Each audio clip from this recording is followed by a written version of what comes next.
আমরা কৃষক পরিবারে জন্ম নিয়েছি। আমাদের চোখে অনেক স্বপ্ন, কিন্তু তা বাস্তবায়নে আনা খুবই কষ্টকর। এই বাজারে প্রত্যেক বছর রাসায়নিক সার ও কীটনাশক ঔষধের যে হারে দাম বাড়ছে ও আমাদের উৎপাদিত ফসলের যে হারে দাম কমছে, তাতে কৃষকের স্বপ্ন দেখাটাই বৃথা। তারপর প্রাকৃতিক দুর্যোগের ফলে ফসলের ক্ষতি, সেই সময় যদি বা কিছু দাম পাই, আছে দাম কমাতে হবে।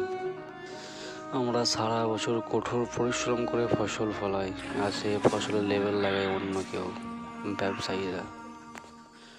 বিশ্বাস করুন, এত কিছু হওয়ার পরও কৃষকের মনে শুধু একটাই চিন্তা থাকে, সে সংসার চালাবে কী করে।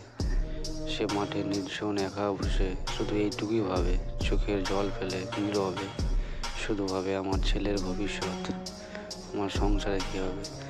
বারবার সে সুসাইড করতে যেয়ে ফিরে আসে শুধু সংসারের কথা ভেবে। আমার ছেলে আছে, তাকে বড় করতে হবে, তার ভবিষ্যৎ করতে হবে। আমার ছেলে যেন আর চাষে না ফিরে, তাকে ভালো করে পড়াশোনা করাতে হবে। আমার ছেলেকে যেন আমার মতো না ভাবতে হয়, মাঠে একা বসে চোখের জল ফেলতে ফেলতে এ সুসাইড করবো না কি করবো।